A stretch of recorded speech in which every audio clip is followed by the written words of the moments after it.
From the Kiss 92.5 studios in Toronto, Canada. Are you ready? Ladies and gentlemen, this is Roz and Mocha. It's Roz and Mocha. What's going on? Hey guys, this is Bruno Mars. This is Selena Gomez. The Chainsmokers. Lady Gaga. Calvin Harris. Alessia Cara. This is Ed Sheeran. You're listening to my boys Roz and Mocha. Roz and Mocha. My boys Roz and Mocha. The Roz and Mocha Show. Between Roz and Mocha, who is your favorite? Mocha. Mocha. You guys are so funny, man. Congratulations, Lisa! Wow! You just won $1,000. That is amazing. Y'all just made my entire morning. Keep it up. You guys are awesome, man. This is the Roz and Mocha Show podcast. Yes. What's going on? Oh, Shoot. I didn't log into Teams. Hold on. Damn. Computer problems today. I know. Hold on. Oh, crap. I need a name. I usually come up with a... You always have, Mocha always has like cute names. How do you mean cute? Who says cute? They're never cute. Isn't that what you do? No. You always put like some sort of cute name. You had dad ass one time. Yeah. That's cute. It's not. Yeah. I don't do it to be cute. You always put a cute name. I wouldn't say cute. In my head, when you log into Teams, I'm always like, oh, what's Mocha's cute name going to be today? Shut up. See, why would you have to say that? Why? Oh, I look forward to it. It's like a huge part of my day. Now I'm under a lot of pressure. Well, come up with something good. I'll come up with a 3-name name for Microsoft Teams today. 3-name name. And I have one. I have one. Hold on. I will use one word from each of you to create this name. Damn it, Maurie. Go. Start. Give me one word. You just finished saying you had one. But I have a whole thing, so I have to pick a word from it. One word. Face. Okay, face. Roz. The. Shem. Sausage. Hold on. Logging in. That is how you play that game. Okay. Accept me into the meeting, please. See, look at that. Look at how cute that is. Shut up, man. Face the sausage. See? That's super cute. Yeah. Shem, you came up with that last word rather quickly. Yeah, that was going to, I'll tell you, sausage was going to be in there one way or another. It was either going to be first, second, or third, but sausage was going to be in there. The Roz and Mocha Show podcast. Let me play something for you here. Go. I gotta find it first. This is a groom at his wedding. And normally when people do super embarrassing things at weddings, it's usually during the speeches, right? That's where the best man gets a little too hammered, or the father, and like all of this stuff. That's where you usually see disaster happen. During the ceremony, if disaster is going to happen, we've seen all the videos, which is somebody's going to pass out or throw up, right? Yes. Like that's usually reserved for there. Rarely do you see disaster happening with the vows. Oh, no. Okay, so I'm going to play you this. This is a groom. I guess they decided to write their own vows. Yeah. And I guess they didn't say their own vows to each other ahead of time. And so he just decided to... What, freestyle? Not Surprise? freestyle. Speak from the heart. Oh, okay. And the crotch. What? Keep in mind, this is a groom giving his vows to his wife. Yeah. Also, note, the officiant at the wedding, the person performing the ceremony, is the groom's own mother.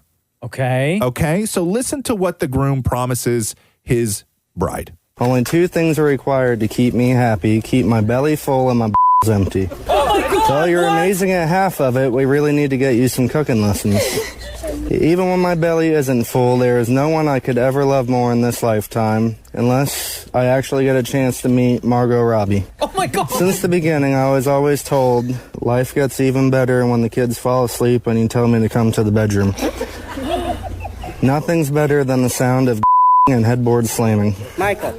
P.S. Since you're so good at making decisions like marrying me, you can choose whether tonight's going to end with being a toaster strudel or a Twinkie. Being that I am his mom, I will deal with him later. He is grounded, by all means. Michael. Dog. Michael! In front of your mother. Michael! He's not even my kid. And I'm like, Michael! That's not even my son. Michael. Look at shit. I feel like I want to pray. The Roz and Mocha Show podcast. Gang, I need your help. Yes. I'm always here to help. If I make a mistake on this show, Yes. I need you to tell me. But okay? but I have to recognize that it's a mistake, though. Thank you.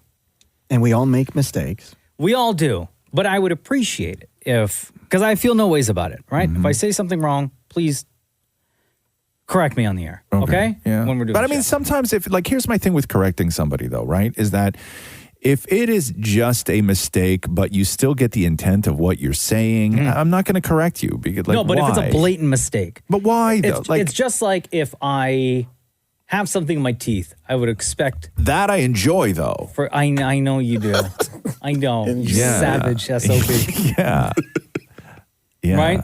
We'll go like a full half a show before Robin. Yeah. By the way, you got like blueberry skin stuck in between your teeth. Is it only a teeth thing, or would you mention the fly? I have a 90-minute rule when I notice fly, something in Mocha's teeth. I wait 90 Fly, minutes before I yes. say something. I would say that Cool, as well, thank you. David Maury. Because somebody pointed something out that happened on our podcast, and I can't do anything about it because they're solidified in history Okay.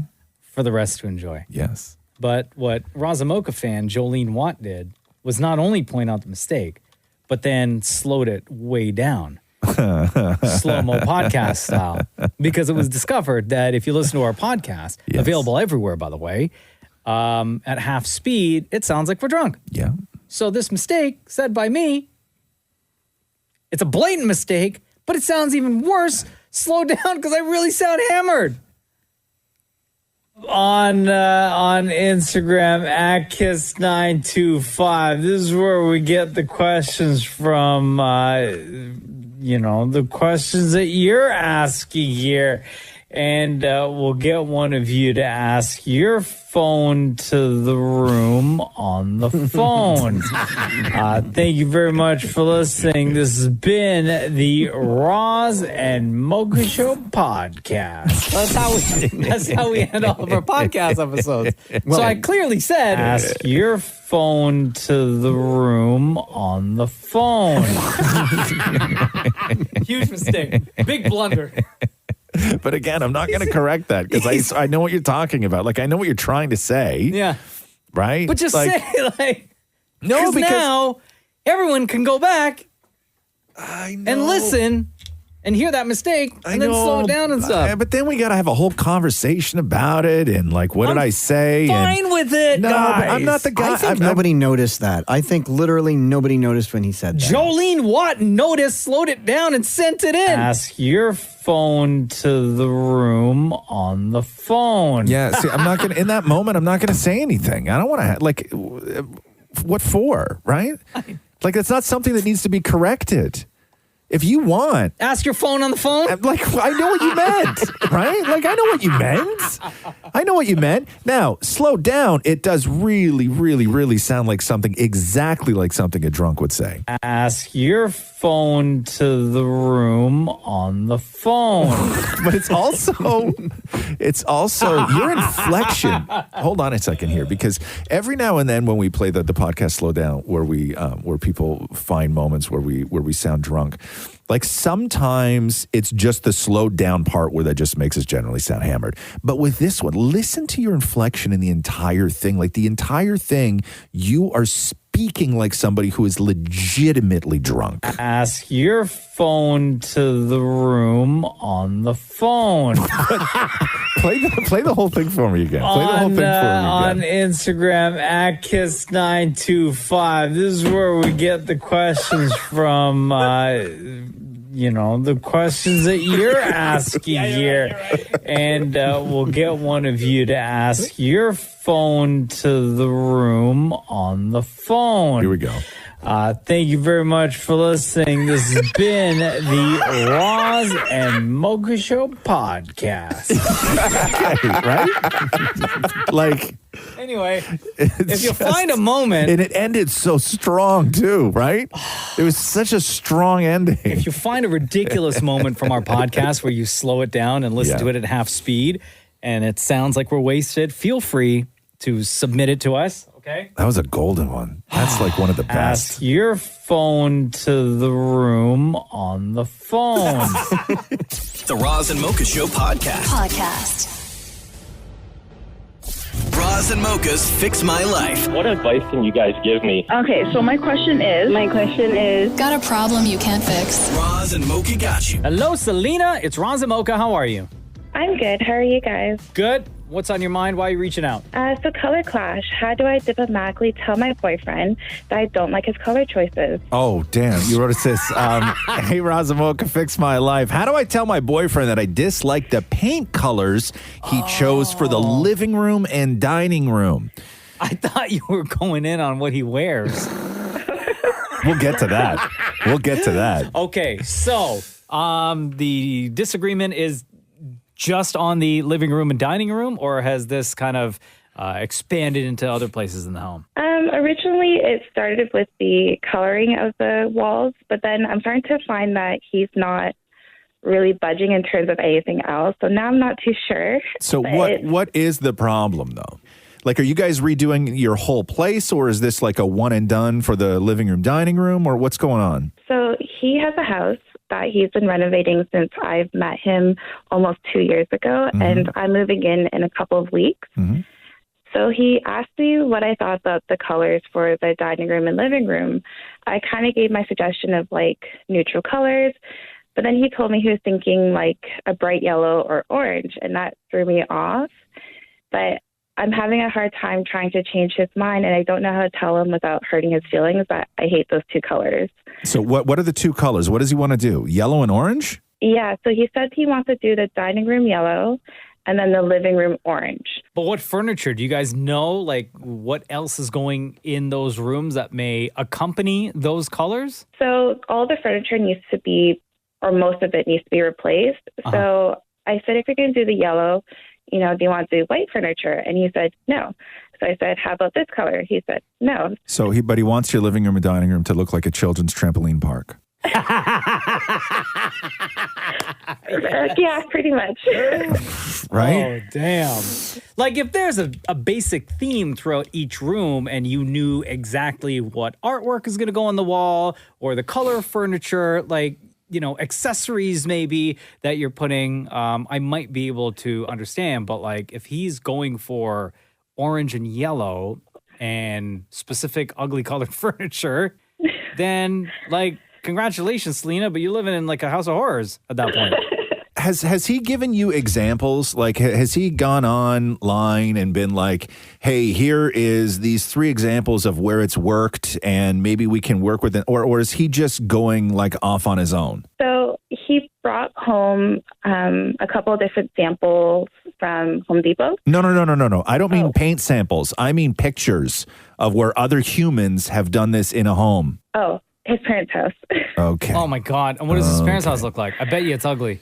So it's not bad, but it's like very dated. So, but does the furniture match with the color of the wall? Yes, his parents' kitchen is the yellow color, but they have white furniture, so it goes with it. Okay, if you saw photos that people have posted online, like if you go on like House, let's say, right? I don't know if you've seen that website or that app. If you've gone on there and saw examples of those colored rooms with matching accessories and furniture, do you think you'd be able to see the vision? I could see the vision for the orange if it was darker. Yeah. Because I find that's a bit more common, but I just can't seem to bring my heart towards that yellow that he seems to like. Okay, I'm just going through everything I can find right now. What do you see? It's never looked good. Yeah. No. Selena, that was in 15 seconds. No, it's never looked good. I think that the conversation, he is, did he do a good job with the reno?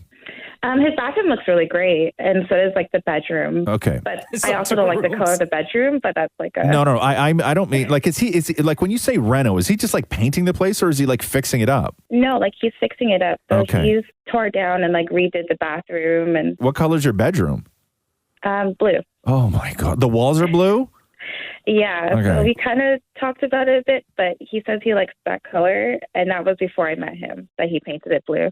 How old is he? He's 31 now. Okay. And has he lived on his own before? Yes. Okay, because he sounds like he's a 35-year-old teenager who's like moved out of his parents' house for the first time and is going through all the mistakes you go through when you're in your early 20s, right? Yeah, this is the first house he's owned himself rather than like renting. And he wants to live in a bouncy castle. Yeah. Basically. Yeah. Like I like, how is the conversation? How do you not hurt somebody's feelings is I think what we're trying to get at here, right? And and I don't know if there is a way, because this is not something that I don't know how you compromise on this. I don't know how you go from, orange to like orange or not orange. Like there's no sort of middle ground when it comes to wanting to paint your living room, right? So I think that maybe flip it, and instead of saying, because paint is paint, you can just repaint a wall in a weekend, right? Maybe suggest going at it in reverse. Maybe suggest, say, hey, listen, because couches are so expensive and furniture is so expensive, why don't we go and find the furniture that we can afford and we really like, get it in here, then we decide on paint color. That's actually a good idea. Right? Because I think that, a can of paint, it's going to cost you $60 to repaint that living room. But if you find a dynamite couch that doesn't go with it, you guys are going to pass on it. That's actually very true. I was kind of thinking about that. So furniture, then paint. Furniture, art, then paint. That seems doable. Okay. And congratulations, you win. Yes. Because yellow and orange is not going to go with anything that y'all pick, I guarantee. Yeah. There's just no. You should have to take a test of some sort before you go paint the living room orange. All right, Selena, you got some options there. Okay, thank you guys. All right, have a wonderful day. Thanks for reaching out. You too. Bye.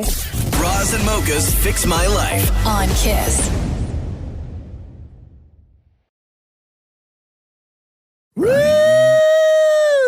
Get those booties ready. Stretch it out. How do you get a booty ready for Friday? Never had to get a booty ready for Friday. Ew.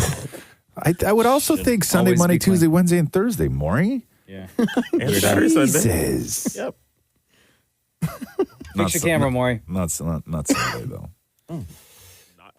Not Sunday? Nah, not Sunday. It's the Lord's Day. Maybe clean your booty. Nah.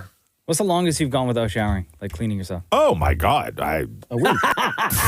On summer vacation, a week. Like, easily Yeah. a week. I know. Yeah. You stay in your pajamas the whole time. Hold on. An entire week you go without showering? Yeah, I have before, yeah. No. I've gone like a day without, but that's like day? Yeah, that's like on a weekend. Not like same. right? Like if I Wow. shower like on a Friday morning before I get to work, Okay, right? yeah. And then I go all Friday and then maybe all Saturday and then on Sunday I have to shower. Sure. Facts. You just need to apply deodorant. You're good. I'm the same, right? But you're asking But me you how said- long. You Yeah. didn't say how often do you. Oh, okay. You said what's the longest? I took- give you like the longest. Okay. I took that as You like, asked for it's the a- longest, I'm going to give you the longest. It's a regular occurrence. Why would you have done that? I know. Right? I just assume Roz is always dirty. That's like Oh, that's not nice. asking, like any question where you give the extreme answer and then I go, "Ooh, you do that?" You're like, "No, I did it once when I was 16." Right? But for you, that 1 week was probably last summer. I'm sure I had one of those last summer. like it doesn't bother me. But you're out in the hot sun. No, I of remember course. one time, Jen and I, we were invited to a cottage, a friend's cottage. Yeah. Right? And we went, and then we get there, and the guy says to us, "Oh, by the way, the one shower that we have here and the bathtub, they don't work." Nope. I have left. Yeah. And like and if you use the bathroom, if you pee, don't flush. Wait until Number two. Damn. and then flush. They're That's on extreme. septic, That's right? extreme. And limited water. Yeah. And we were there for like 3-4 days. Oh, Lord. Yeah. Yeah. Yeah. And then we're Did like, you- what? So we use like baby wipes to like, clean down there and like underarm. But And did you and that- Jenna stack dookie? No. I Okay. can't do that. No. No, I couldn't do that. What is I that? couldn't What's do that? Stacked what? Like if Like I you- went like- if I went number 2 Yeah. and then wait And then because we'd have to be on the same schedule. Yeah, it's true. I of know. Pooping, right? Yeah. And you're in a cottage with like I know. It's 2 other difficult. people. Yes. Man, that was like the one weekend I probably felt like the dirtiest in my entire life. Really? Yeah. But what about the lake? Why not just jump in the lake? That was during the time when I didn't know how to swim. Oh, so you couldn't? You could go in knees only, huh? And the lake, the way it was, where they had lived, it was like you could take 2 steps in, and then that third step was a risk because it just sinks. Really? And I don't know how. I didn't And know it's how. the mushy bottom, and you can't get your footing, and it's Yeah. terrifying when you At can't that swim point, why walking are you into not it. going to the bathroom outside in the woods? I would have been. There was none. What do you mean? Yeah, no, you can't. You have to know what you're doing because if you're not if you're not invited to go to the bathroom on somebody's property, number 2, you can't just initiate that yourself. Right? Like if the crowd at the cottage all understands this is how it's done, then you're okay. Sure. But you can't initiate that. Like if I had people up to the cottage and I'm just walking around and I did not initiate that is acceptable on the property and I see you, I think you're doing it because you enjoy it. Right. As opposed to that's just the way that it needs to happen. Right? Also rude. Also very rude. Very rude. Take a dump on the man's property. No, you can't. You can't do you just can't What am I, wild turkey? Yeah, you can't independently do that, man. Yeah. Like you just can't. And then you get into a situation where if I'm in situations like that where they're like, hey, listen, the shower doesn't work and like all this stuff. I always feel that I have to overdo it on the disappointment where I'm like, oh, you mean I can't shower? Right? Like publicly. Out in the open. Right? Meanwhile, I don't care. Let me enjoy my filth this weekend. The Roz and Mocha Show podcast. Okay, Vanessa texted. Remember when we were talking about the $25,000 sound? No one's been able to figure it out. Yeah. Correct. Right? Yep. And by the way, we're going to play at 8 o'clock this morning. Text cash in your name to 925-555. So, Roz, I had asked you if you won the big jackpot, what you would do with it. You would say, and you said you would buy an ATV. Yes, I would. Right? But you said your family would try to convince you, not convince you, but make you take a vacation instead of buying Yeah, it's more likely. ATV. Yeah. Vanessa said, my husband got an ATV 2 years ago. What? How many times have you used that ATV, Vanessa? 3 times. 3 times? That, 3 times. Oh, no. We have the ATV here in our garage. Yeah. And it's there, and we have a trailer as well that we go camping during the summer, and the ATV, and with us several times. But most of the place, we couldn't use that because we aren't allowed. And then the ATV needed to be in our truck for the entire weekend. Yeah, I think you're doing it wrong. Yeah, probably. Vanessa, does your husband want to use the ATV or has he just given up completely? And now it's just something that's in your garage permanently? No, he wants to use that because he paid annually one I don't know, a place that you can go and use it. Oh, no, he got a membership. Oh, no. Oh, no. And he still hasn't used it? Oh, no. It's not He cool. has insurance. He has insurance for his ATV. Oh, God. Can you believe it? No, Ross, don't buy it. You don't tell me what to do with my secret money, okay? Love you lots, Vanessa. Thank you for listening to the show. Thank you for texting in. Thank you. And I love you, Ross. Armando, it's Roz and Mocha. Hey, how's it Roz, Armando texted in and said he had to beg to buy an ATV. And then what happened? Oh, I had a couple of years I had to beg and beg and beg. So eventually I got one in 2021. Yeah. Took about 4 months to get it. And I was told I had to buy a seat to take either my son or my wife with me, and no one has gone with me since. Yo, you paid for the upgrade for the additional seat. Nobody wants to go with you on the ATV. And then on a daily basis, whenever it snows, I get told it's a waste of money because I won't ride it in 4 feet of snow. Oh, damn. Because you don't want to, or because you can't? Like, it's not that type of ATV? It's hard to ride in snow when it's that deep. Oh, okay. See, I had to borrow an ATV. I was doing some serious lawn renovating a couple of years ago, and I had to borrow an ATV. So I borrowed a friend of mine's. And Rox was younger. She was probably about 9 when I borrowed the ATV. And she was on it with me like the whole day. Was it a 2-seater? Just doing work. Yeah? Yeah, I just sat her in front of me. Oh, okay. Right? And just sort of put my arms around her. I gave her a helmet to wear. And we were on it the whole day, just bombing around the backyard and up and around the house and everything else. And it was a lot of fun. Like, we had a great time on it. And, you know, will I use the ATV to sort of like go trailing and stuff like that? Sure, because it's like right beside where we live. Yeah. But honestly, I just want it to make my life easier when I'm moving heavy things. There you go. And Armando, you're just a lonely guy on an ATV every now and then, huh? That's it, buddy. That's it. Oh, man. Dude, thank you so much for reaching out. And more importantly, thank you for listening. All right, thank you. The Roz and Mocha Show podcast.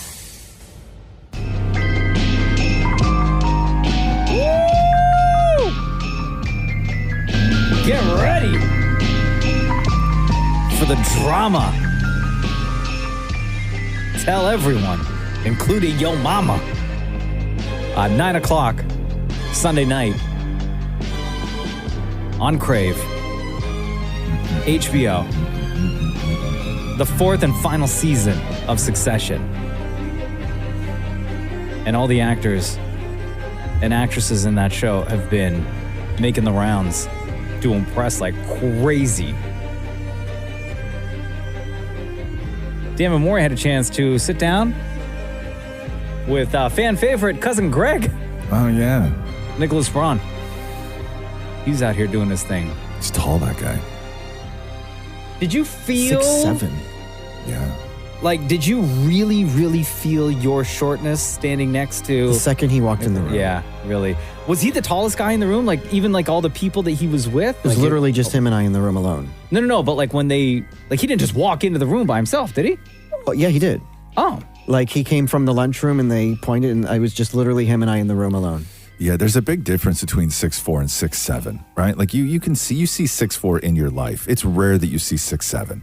Like, when you see 6'7", you're like, God damn, what is going on?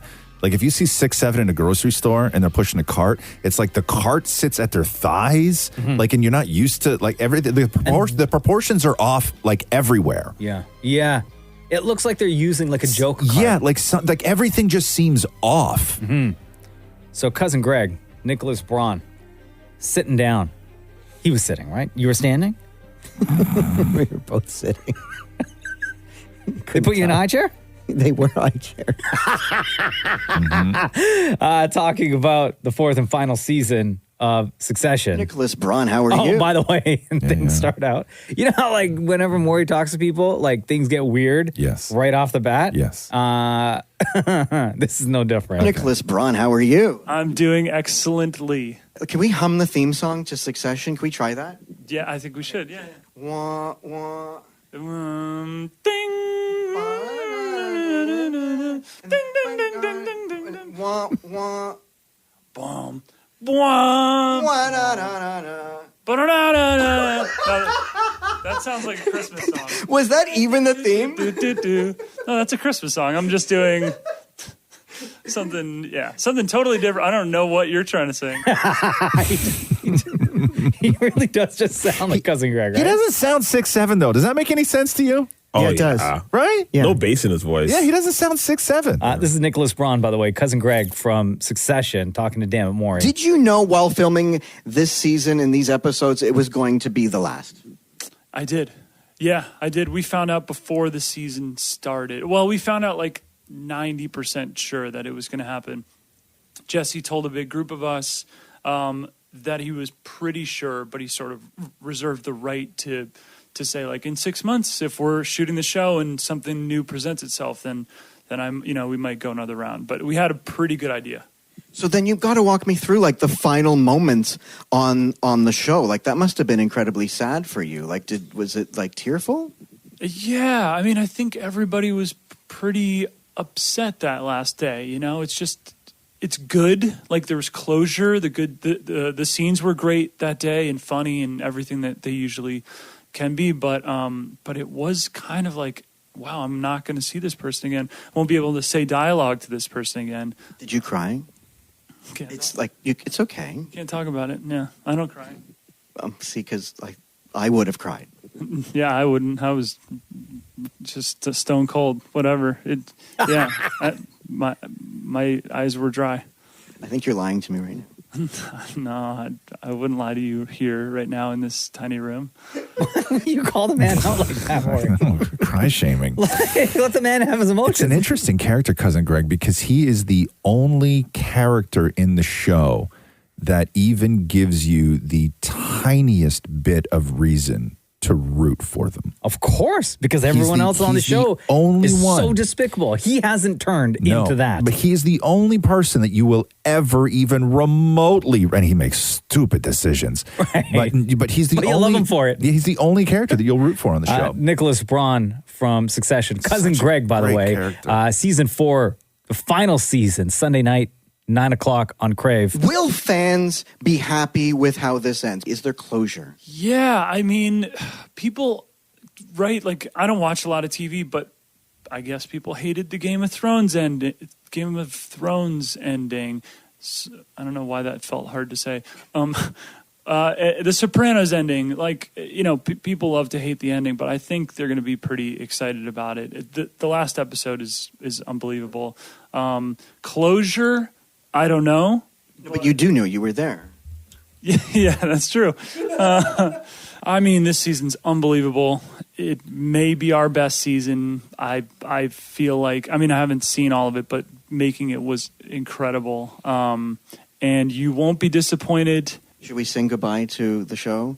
Yeah. It's so hard to say goodbye to Succession. Oh my God. Putting the poor guy. You need to learn how to play banjo, Maurie. You're going to walk into these interviews. No. You got to pull out a banjo or something. No.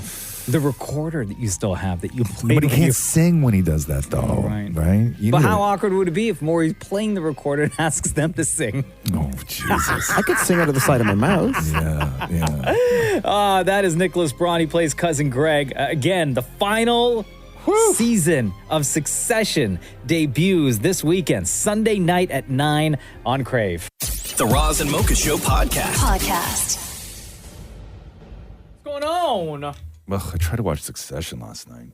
What happened? Ugh, too talky. What? Bro. You're only realizing that now? Too talky. I was just not in the right space for it. I should have waited and watched it today when I wasn't so tired. But I watched it like what time is it on? I don't know. 9 o'clock on Crave. I started watching it at 10. Too talky. Matthew said the same thing and felt sorry for them for having to memorize that many lines. Oh, I just want them. Spoiler alert, guys. I just want them to do here's my thing with that show is that I really I quite enjoy that show. But I enjoy that show when they're doing the things that they talk about doing. Sitting like all the horrible around, things? No, sitting around for an hour just talking about what they're going to be doing instead of actually doing something. Yeah, but Logan Roy swore more in that one episode than he ever has. No, he didn't. Oh, even Logan Roy was boring. Oh, he was the best part of last night's episode. Just so much talking. Just do something. It'll get there. I know it'll get there, but just also the Cousin Greg major thing. Just stop with the talking already. I also think it probably hurts that it was all kind of in the same place. You know what I mean? Yes. There wasn't a lot of difference. It was essentially two scenes, and that's it for the whole episode. Do something. Yo, just stop complaining, y'all. Yo, I loved it. Nobody's complaining. Roz is complaining. I thought it was amazing. Okay, enough. It was. You're the one that brought it up. What do you mean enough? Just stop with the talking. Just do something. It's get it episode on. 1. Let's get it on, man. I know it's the last season, episode 1. Let's get it on. The kids did fly somewhere. That's something. Oh, just stop. They got on a plane. A private plane. Great. That's every episode. I should not be excited for the episode 1 of the final season because they left the house and got on a plane. Do something. Bro, I kept falling asleep over and over and over again. I was like, just stop talking already. Yeah, but that's because you watched it at 10 p.m. That's past your bedtime. Go ahead, Shem. Can I throw this at you? Would you have preferred it if there were actually commercials? No. No, because again, it was like 45 minutes, yes, of the same scenes, the same places, a lot of dialogue. Yeah. Commercials tend to break that stuff up. No. I mean, I don't like commercials. Don't get me wrong. I'm just saying. No. Commercials, come on now. You're going to throw commercials in a masterpiece like that? Honestly? You'll love it, though, Mocha. Like, really great. You will. I think, Ross. Yeah. I think you need a Snickers because you're not yourself when you're hungry. No. Don't get me wrong. Like I'm not gonna not watch it. Like I quite enjoy the show. But are you gonna not complain about it? But just has there ever been a show where Ross hasn't complained? No. And Kendall with the language. Like, everything he says has to be the most brilliant way of saying it. Just say something, man. No one with forced you to watch. Stupid hat. Take the hat off. Jeez. What you got against hats now? Nothing. It's just I don't like him. You know what his hat looks like? You know in a movie when some guy goes, just don't get noticed, and they go, okay, cool, and then they put like a dumb generic ball cap on? Uh-huh. That's what he wears, but like for normal life. It's the same hat from you. Just get it off. Just a regular bland like dad cap. Oh. Anyway, it was great. The Roz and Mocha Show podcast. Why did Joe Biden have to pick on the Leafs? I wasn't pissed off at Joe Biden because he had a point. Like he made a joke, right? I thought it was funny. But what pissed me off about that was Here we go. Everybody in Parliament standing up and applauding. Like he was making a joke, but they all were like, yes. That's the weird thing. So Joe Biden, President of the United States, visiting Canada. First time. And he's at Parliament giving a speech, talking to everyone. Yucking it up. Trudeau's there with his wife. Everyone, like the place was packed, right? Of course. Because it's the president. And then he goes on to say this. Our labor unions cross borders. So do our sports leagues. Baseball, basketball, hockey. Listen to this, hockey. I have to say, I like your teams except the Leafs. Tell you why.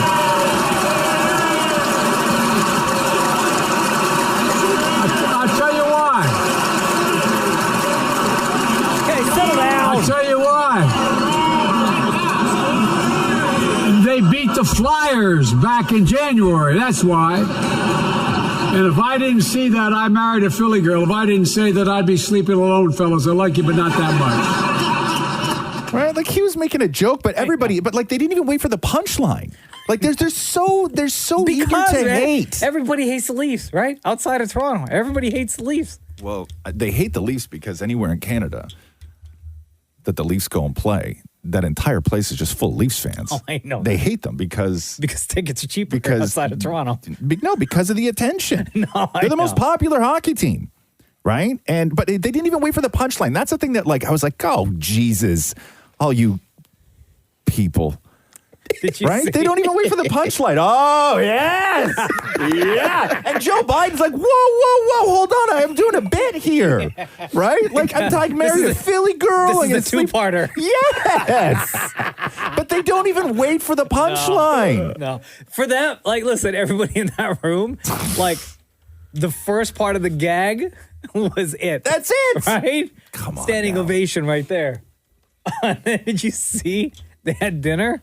And this menu that everyone's going in on? Did you see the menu? Yeah. Why was everybody going in on it? It looked fairly normal to me. Was it like braised something or other? Here is the first course, all right? This is what they serve the president and his wife.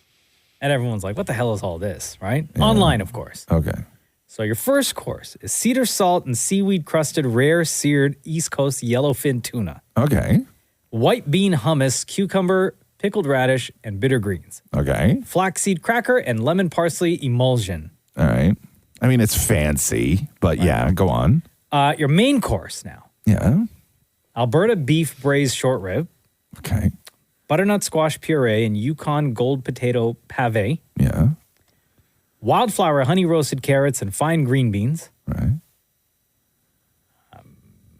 Pele Island cab sauv jus.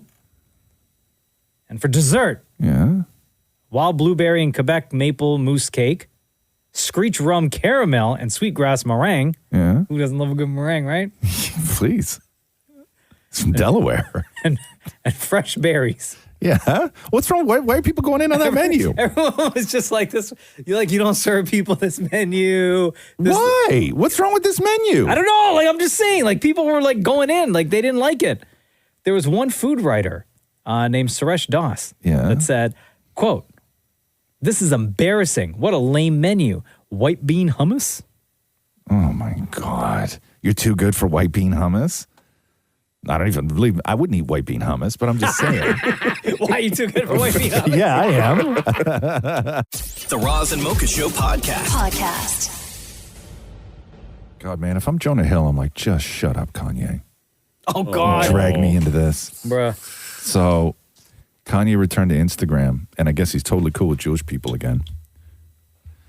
So he wrote this: watching Jonah Hill and 21 Jump Street made me like Jewish people again.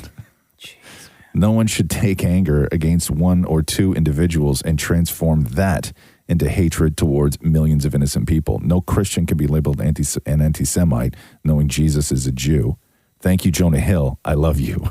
So it was 21 Jump Street that turned Kanye That brought him around. back?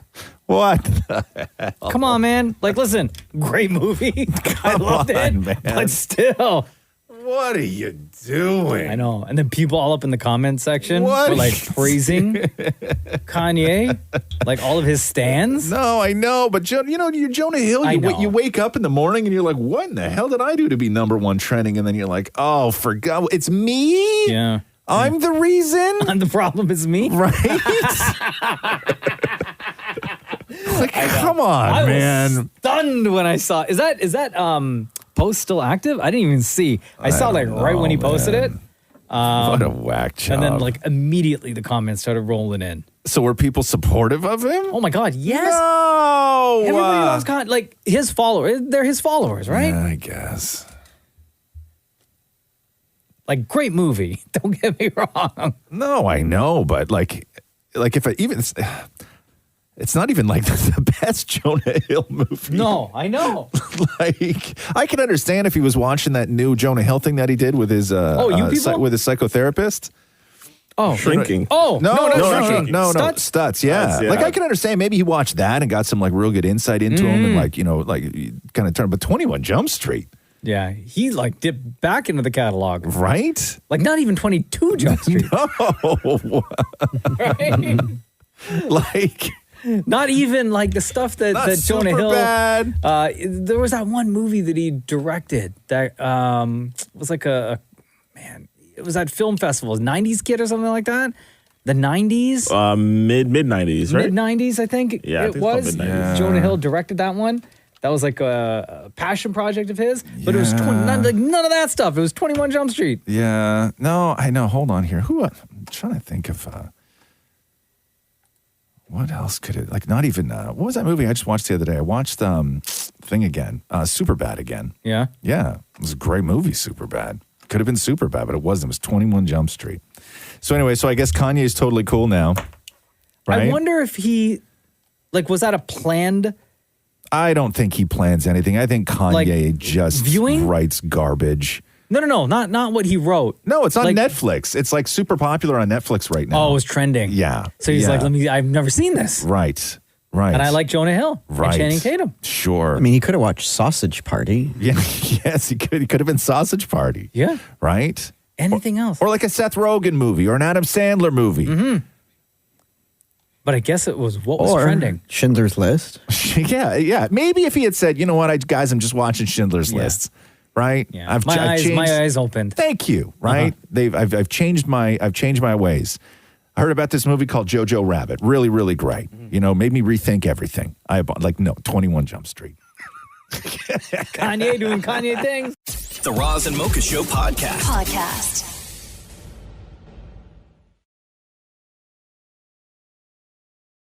Roz and Mocha superfan Fabian. Hello. Hello, how are you? Good, buddy. How are you? I'm fantastic, to be honest with you. Fabian, biggest weed head we know. If you've listened to the Roz and Mocha show long enough, you've known that for the past little while, Fabian has been growing what he calls Roz and Mocha weed. Yeah. Right? Yeah. And the last time we talked to Fabian, you had said that you were up for a weed award that took place over the weekend. Yes. Cameras were there, Roz. Oh, you have no. no idea what happened, I bro. have no idea. So, Fabian, who were you up against? 3 other guys. There was a guy, Skinnaman.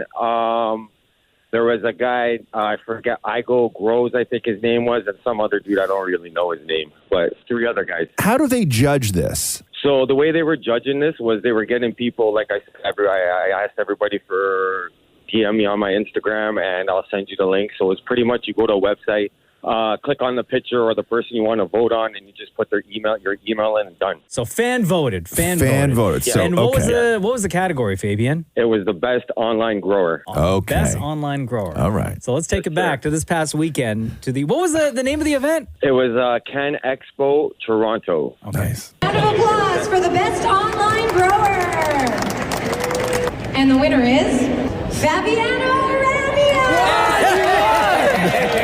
Yo, so Fabian gets to go up to the podium. I didn't really prepare for this, but I just want to say thank you to my wife and my daughter. They always support me. Thank you to all the followers, everybody that's supporting. Let's keep this thing going. Thank you again, everybody.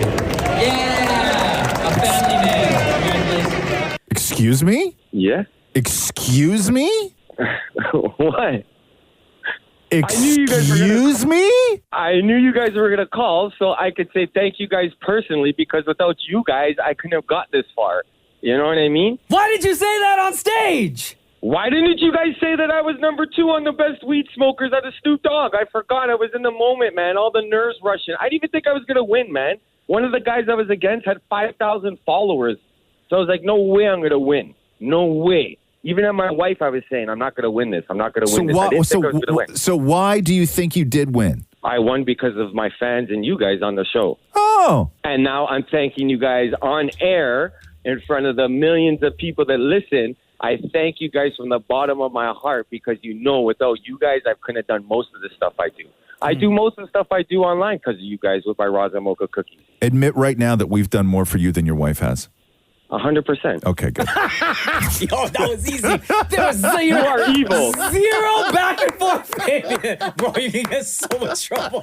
But my wife is always there for me, man. Like, I can't do this without her. She's there. So, as winning the award for best online grower for the weed, right? What do you get? You get a trophy? What they give you? I got a little handmade glass trophy type deal. Okay. It has that Can Expo on there, and then it has the award that I won on there. Now, can you leverage this in any way to, like, I don't know, make more money, or I don't know, like, what does this award do for you? I'm just hoping it builds my name up now, and that I have a better name out there on Instagram and wherever, and hopefully I could get more sponsors and get my name more reputable out there. Nice. That's what By I'm the hoping way, for.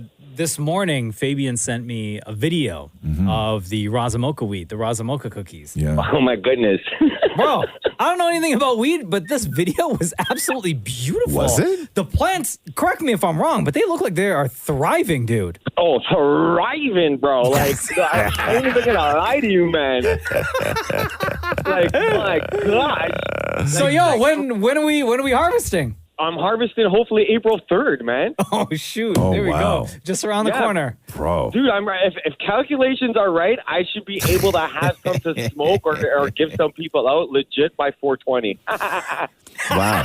That's amazing. There you That's go. amazing. Award winner Fabian. Wow. Congratulations, man. Thank you. Can I say some thank you since I'm on air? Oh!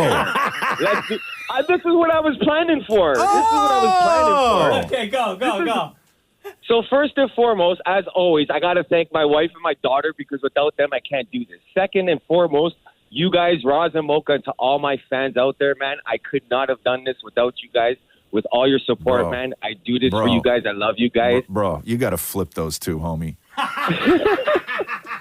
Honestly. Oh, man, I love you guys. You know I love you guys. You guys are like my family. Uh-huh. You know what I'm doing actually, man? With some of the Roz and Mochas, I'm trying to look for somebody because I'm not the greatest at making edibles and oils, but I'm going to try to make some edibles and oils for you guys because I know some people do edibles and not smoke it, so I would like them to try it as well. So I am going to try to make edibles out of it. Okay. Listen, Fabian, we're very damn proud of you, man. Thank you so much, man. I'm so happy you guys are because it means a lot that you're proud of me, man. Yeah. Like, honestly, it does, man. You got it, bro. All right, Fabian, take care, bro. Thank you. I love you guys. Love you so much. Award winner! There we go. The Roz and Mocha Show podcast. Catherine Reitman created and stars in the CBC hit TV show Workin' Moms. And after 7 seasons, it all comes to an end with the series finale tonight at 9. Ladies and gentlemen, we welcome back to the Roz and Mocha Show, the one and only Catherine Reitman! Hi, guys. Air horn. What's going on? We know you love the air horns. How are you? I'm good, guys. How are you? So good. Glad to have you back on the show. How are you feeling these days with the finale, the series finale of Workin' Moms airing tonight on CBC? How are you feeling? Oh, it's nuts. It's totally nuts. I mean, it's a really bittersweet feeling. I'm still proud of it. I think we really did the fans justice and finished the series the way we believed it should from the start, but it's hard. It's brutal. You know, it's the best gig in the world. When you do a show like Working Moms and then you're like, okay, well, we're gonna wrap it up. Like other shows when they wrap up, right? It's like they graduate college or they leave the office and they go on a wild.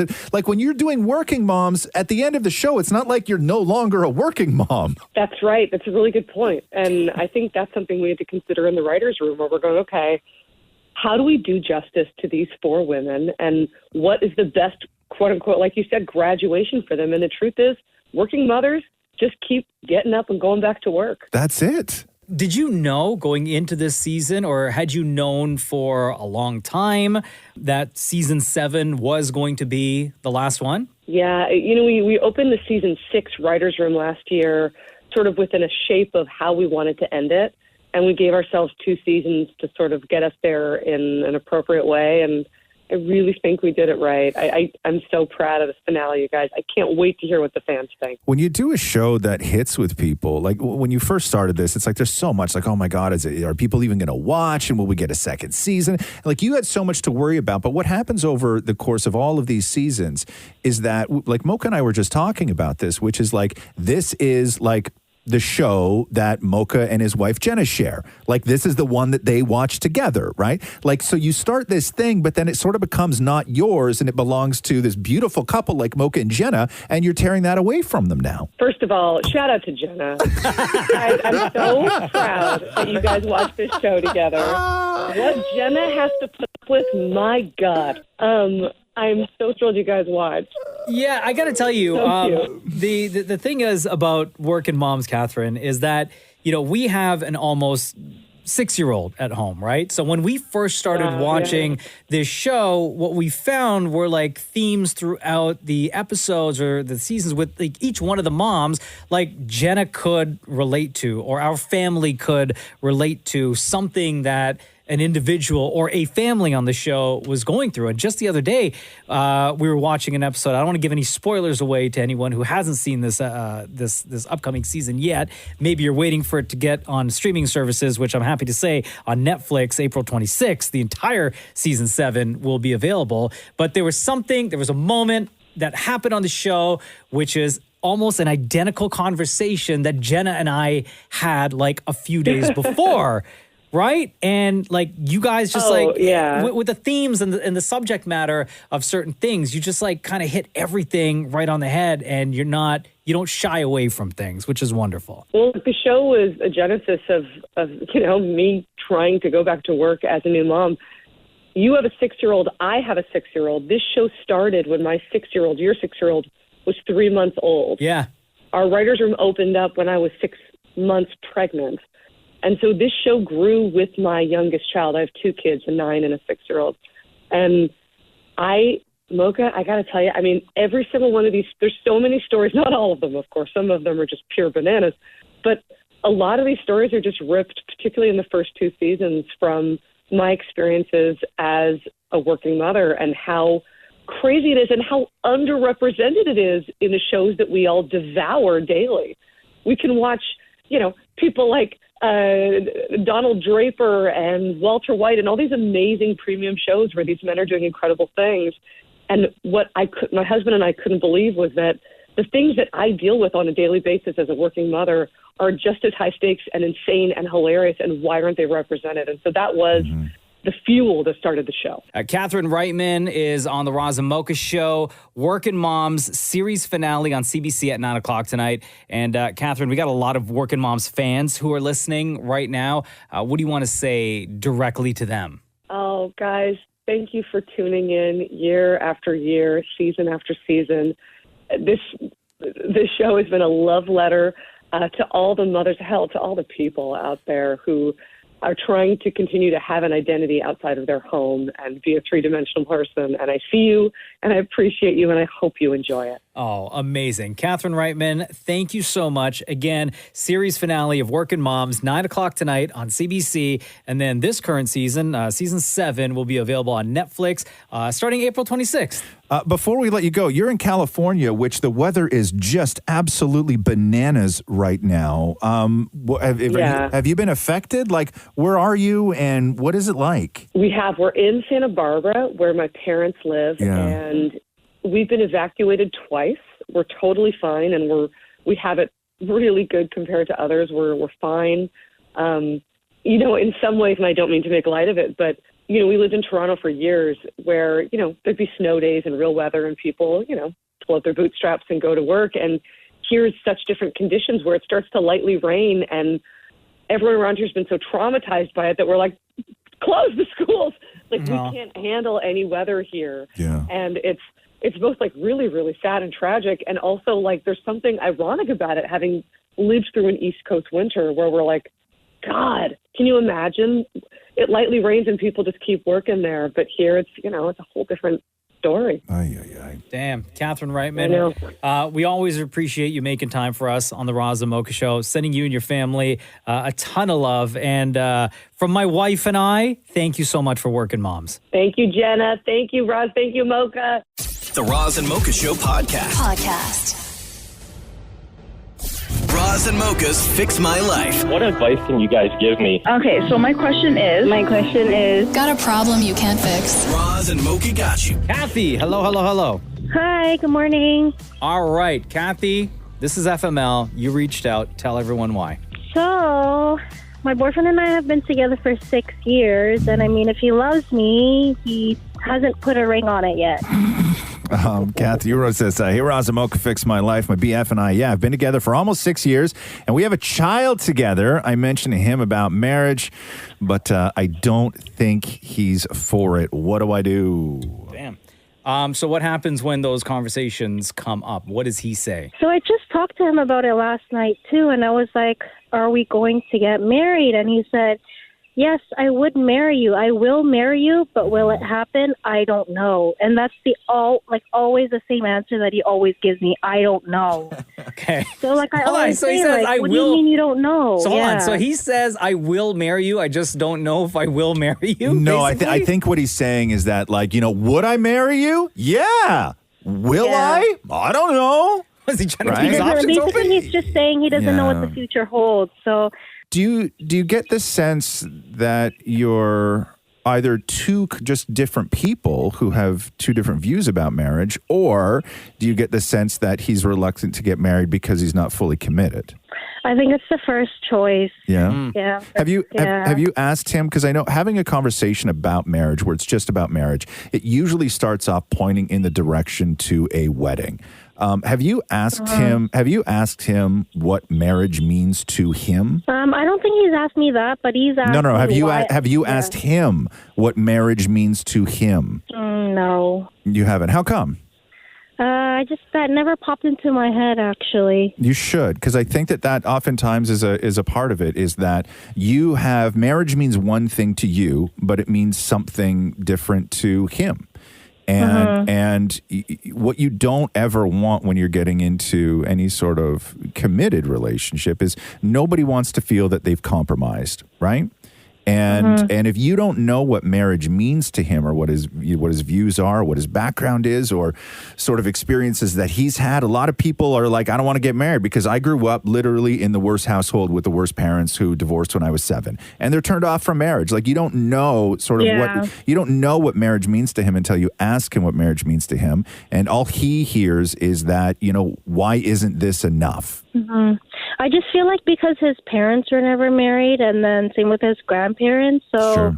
Oh, there you go. I think it's because he's never grown up in that kind of household, like being married and stuff. So it's not really like a big deal to him. But then he also said he's like, oh, do you know how expensive weddings are? It's true. And I said, well, we don't have to have an expensive wedding. So maybe that's all the stuff that's weighing on him, right? Is he hears, when are we going to get married? And all he thinks is, how much is this going to cost? That we maybe at this point in our lives can't afford because we, live in a house or wherever it is that you guys live in right now, and you have your bills that you got to pay. You have a kid that you are supporting as well, right? So he's probably just looking at the dollar value and what it's going to cost to make it all happen. Kathy, how often are you bringing this up with him? Are you guys talking about marriage like a lot? Like, are you the one that's always bringing it up, saying, when are we going to get married? When are we going to get married? Yeah, it's always me. Yeah. But I told him yesterday, too. I said, I'm only asking you this is because I'm not getting a straight-up answer. Right. So maybe part of it, too, is that you keep bringing it up, and he's just like, oh, God, here we go again. Yeah, and plus I know we want to have another one, too. Yeah.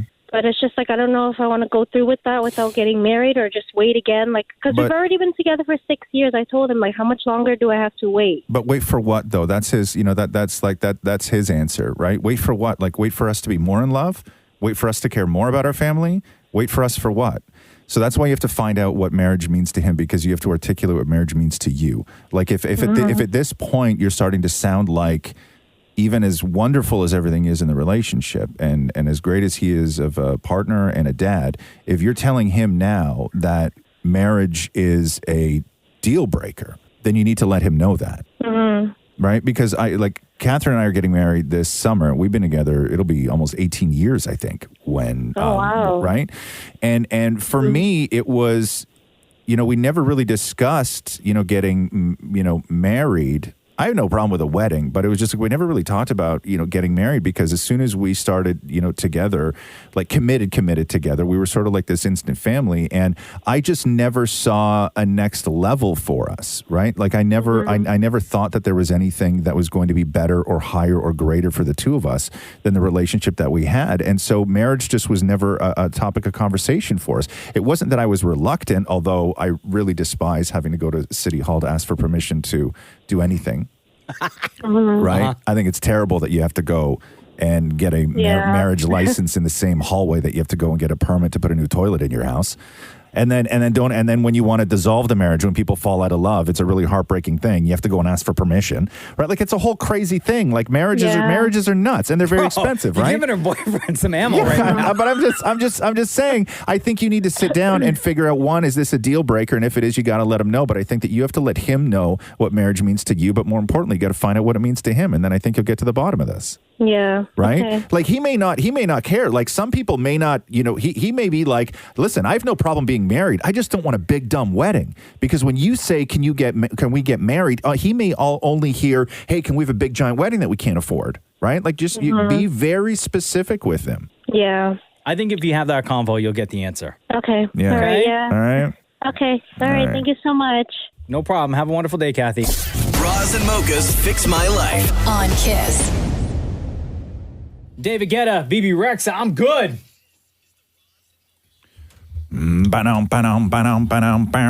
That's my kid's favorite song. We listen to it on repeat in the house. Oh, yeah? And in the car. But I have to play the clean. I always got to go find the clean version. What's the dirty version? I don't. What's interesting is that the stuff we play, because I never hear it outside of when we're sitting in this room, ever. And sometimes I'm shocked. Like every now and then I'll be in like an Uber or something like that, and I'll hear one of the songs that I'm very, very used to, and I find out that it's really dirty, and I'm like, I didn't even know there was a dirty version. So for David Guetta and BB Rex, I'm good. The line is, I'm good. Yeah, I'm feeling all right. I have the best freaking night of my life. Like what we play on the radio. Yeah. But it's the actual F word in the unedited version. Yeah. One time blasting the song in the house, and I forgot that I I never checked to see if it was the clean version or not. Oh. So now I double check because like he'll want to hear the song. Yeah. And at the end of it, he'll be like, can we listen to it again? And we repeat it like 3-4 times. And when we're in the car, we got to listen to it. It's one of those. I don't know if I would probably be shocked if I heard the dirty version of it. Well, Mocha has a clip. I know. No, shut up. I'm not getting fired over David Guetta. You wouldn't get fired. Nah. Please. Maurie's still I was here. just going to say. I've had many oopsies. There's that song. Blinding Lights by The Weeknd, I think, was the first song that he like recognized as popular music that he loved. Right. And then there was Can't Stop the Feeling from Justin Timberlake because of the Trolls that's a movie. kid's song too, though. Right? Because the Trolls movie. He must love a whole bunch of Black Eyed Peas songs too, right? They're kid-friendly. Why would they go? I've got a feeling. Nobody plays that. You are so out of touch, Maury. It's really incredible. Listen to a playlist. Like, But I don't have kids in I my know, life. but so I don't know. But you think that you think kids are going to find black? Like, I got a feeling. It's very Like that upbeat and fun, just like I bet you Pharrell and Happy. But that's just because of movies, though, right? Like Or just in general. It's a fun, very kid song. That song's in movies. No, you have to go like when Rox was young, she discovered a lot of sort of like pop music from like Dance Dance Revolution. Yes. Right? Because whatever the songs were on there, you would that's what you would dance to, right? So it was like a lot of Kesha. Yes. Right? It was a lot of Timber and... Who did she do that? Was she do it with Pitbull, Timber? That was Pitbull, yeah. Pitbull, yeah. Yeah, there was a lot of that in my house when she was young. But that's how they just discover music. Like It was in the Trolls World Tour, had like a bunch of classic rock songs that they redid. Right. So that album, that soundtrack was huge. They went on a world tour? No, it's a movie. In the movie, Maury. Trolls World Tour. Okay, but to back out of the conversation, man. You have no idea what you're talking All right, about. see you later. Okay, jeez. Trolls went on tour. I'll tell you, that would be actually one hell of a tour if it was Yeah, I Anna know. Kendrick and Justin Timberlake, and they did like a Trolls tour. Man, You think Anna Kendrick's going on tour with like guys in suits? There's no way. You mean to tell me? No way. They would hire somebody to go on that tour who looked a little bit like Anna Kendrick. Anna Kendrick is not going on tour for Trolls. that would be a smash Please. tour. She'd make a ton of money. She would make a ton of money. Real quick, let me play this because this shows up on a playlist, and I'm surprised that this song didn't get any bigger than just populating on a playlist. But you remember when Shawn Mendes was the voice of Lyle Crocodile for the movie, right? And he did the entire soundtrack. There's one song called Heartbeat that was amazing, and I'm surprised. And I don't know if it was because during that time was when Shawn Mendes was going through stuff and he decided to take a break from tour and music and just like seclude himself away from the world. So the kind of promo for the movie wasn't as like they used the other. It's because nobody saw the movie. And I don't know if like part of the promotional aspect of it didn't really feature Shawn Mendes. Like he did, I think, one or two, but Yeah, no, the movie didn't do well. but the soundtrack is actually really good. And that one song, Heartbeat, Heartbeat, it speeds up whenever you want me. What you got, I wanna like I'm weak. I need that, I wanna be wherever you are, wherever you are. Heartbeat, it speeds up whenever you want me. Shawn Mendes. It's not the right kind of song. That's gonna go. It's a fine song, but it's not a movie song. Like when you look at the songs from kids movies that have exploded from like Encanto or like all of those what's the one with the thing with the two girls? Frozen. Like when you look at those songs that explode with kids, they're a very specific formula to those songs. This song isn't one of those songs. This is just a pop song. I've never heard. That's a good song. Yeah, though. see, I disagree. I actually think it's just a movie song as opposed to one of those crossover songs, because the songs that you mentioned from Encanto and Frozen crossed over. That's how they really exploded. But right? they started as movie songs. Yeah, that no, then for crossed sure. over. This is a pop song put into a movie. Oh, see, okay. See the opposite, but I feel you. Anyway, that's Shawn Mendes. Heartbeat from Lyle Crocodile. The Roz and Mocha Show podcast. Podcast. Hey, Julie, are you there? Yes, I'm here. Welcome to the Roz and Mocha Show. Roz, Julie lives in New Brunswick. Oh, yeah? I do. Big Yeah, fan of the show. yeah. Since the time I read pages out of my journal when I was like 10 years old, we've been getting people like Julie reaching out saying, hey, I found my journal, my diary from when I was a kid. And I don't mind sharing from some of those pages. How old are you now, Julie? I am 47, going to be 48 in July. And so when was this journal written? 1990. Okay, so you were how old? I was 15. Oh, that teenage angst. Wow. So what is that, like Yes, grade 9, grade 10? Yeah, grade 9. It was February, grade 9. Oh, wow, February. Okay, so what was going on in your life in February, grade 9? 1990. All right. I had a diary, and there was a new guy that came to the class, and he was so hot. He was so good looking. Anyways, he gave me a piece of gum. So, yeah. He always smelled so good. Anyways, I sat behind him in French, and he gave me, it was Trident spearmint gum, and I didn't eat it. I just put it in my diary. And years later, like a couple of years ago, I was looking through some old stuff, and I had found that diary. And when I opened it, the gum in the packaging was still there, but it kind of melted and like whatever. But it was still in the diary. Do you have the diary there with you now? I don't know. I don't know because but I just when you guys were talking about the diary stuff, I was like, oh my gosh, I so remember that. So you kept gum. Did you write anything with it, or no? You just kept the gum. Oh yeah. Oh, there was there was the gum, and then I wrote like stuff about him, and I asked him to like a dance. And he said, sure. And so we went, and he didn't even acknowledge me. He was with, like, the cool kids, I guess you could say. And so, yeah. Not cool. Do you remember any of your other journal or diary entries from back then? A lot about New Kids. Yeah, New Kids on the Block, okay. Yeah. Yep. I was a huge, still I'm a big fan, but back then it was like they were just the best, you know. Who was your favorite? Jordan. Of course, Jordan Knight is dynamite. Dynamite. And is Jordan the one that you wrote about the most in your diary? Yes. Okay. And it's funny because in 1990, all I wanted to do was meet them. I saw them in concert in Toronto. And then in 2008, I saw them in Montreal, and I've met them 4 times doing the VIP since. Wow. Have you ever been on one of those New Kids that does the cruise? The cruise? Once my son graduates, which is next year, that's a bucket list for me. I will be doing that. Yes. I love it. Julie, thank you for sharing your story. Thank you, more importantly, for listening to the Roz and Mocha Show all the way out there in New Brunswick. We love you. We appreciate you.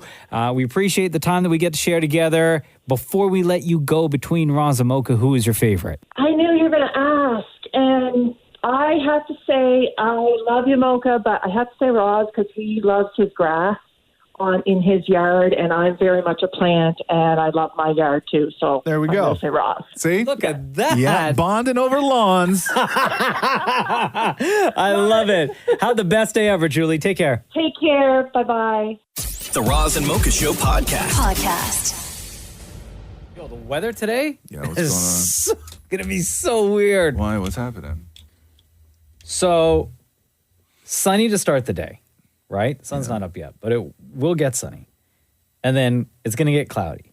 And then showers around 1 p.m. Changing to full-on rain at 2 p.m. Changing to snow at 3 p.m. Tapering off to flurries around 4:30. Aren't snow and flurries the same thing, or am I an idiot? No, I think snow's heavier than flurries. Flurries is just very lightly falling, whereas snow is... But it's still snow. Well, it's like comparing paper and construction paper. Good one. Yeah, paper. It's still paper. Agreed. Yeah, okay. But the texture's different. Could we I felt very smart snow. for a moment. 1 to 2 centimeters, by the way. Like, guys, let me throw my construction paper knowledge right here for just 1 minute. Okay, but it is the same thing, though. Yeah. Like, I'm not. 1 to 2 centimeters of snow. Okay. High of 9 degrees this afternoon, and then dropping to like 1, feeling like -6 later. I'm done with this, man. Me too. This reminds me of Noah's Ark? No. Calgary when I lived there. God, I hated Calgary so much. Yeah, it's just all Because the weather would things, change. right? Every day, the weather, like in the winter, or especially at this time of year, Yeah. it would be minus whatever in the morning, and then like 18 degrees in the afternoon. How do you dress for that? Like, I don't Layers, know. and that way you can take layers on and off. Yeah, but who has time for that, though, right? And I didn't have a car when I lived out there, so it was transit everywhere. Right. And I went into the radio station I worked at like 5 o'clock in the morning When it it's was like- minus 30 Yeah. with a big north face. And then at 2 o'clock in the afternoon when I'd leave, it's 18 degrees outside. And I'm lugging my bag Ugh. and my jacket and my sweater, getting on the train and the bus and another train. Or sorry, bus, train, bus. You're like the kid on the field trip who has an overly concerned mom who has to tie his winter coat around his waist all day.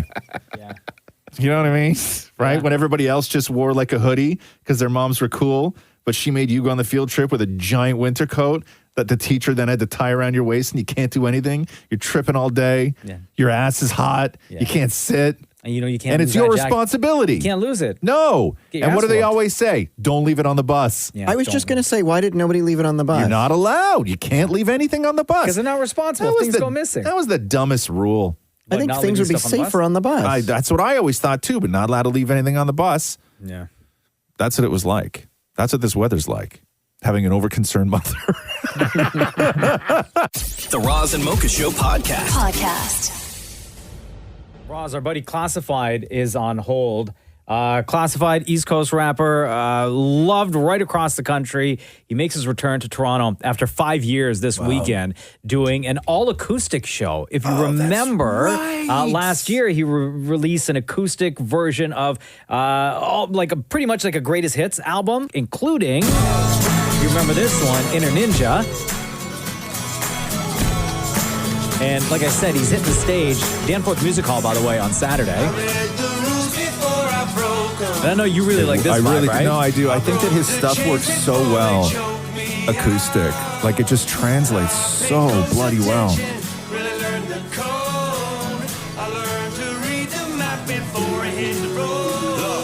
I know you never heard this before, Right? but I'd rather lose a fight than And miss the since war. releasing this album, he hasn't been on tour to like promote it or perform it for everyone. Yeah. Classified, welcome back to the Roz and Mocha Show. How are you, buddy? Good. How you guys doing, man? Good, man. How does it feel to be hitting the road after all this time, going through the pandemic, releasing a couple of albums, working on the retrospective acoustic album, and finally getting a chance to share it with the rest of the country? Yeah, it feels great, man. Like, you know, most people, we've all are locked down for a couple of years. So, you know, I was a little nervous at first just to be, you know, being so close to the family and then going back on the road for the first time in 4 years. And plus it being this acoustic, different type of tour. But I think the first show was in Ottawa. And as soon as you get that first one out of the way, it's just like, okay.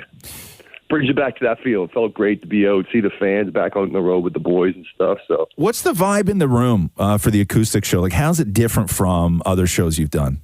It's like hanging out in the living room. It is, That's huh? the vibe of Yeah. the show. Like, we dress the stage up like it is my living room. And I just really want it to be like a more personable show instead of, hey, what up, what up? It's like, hey, what's going on? It's more like a conversation. Right. What's the song? So you said you guys performed in Ottawa the other night. What was the track that you found really resonated? The acoustic version really resonated with the crowd.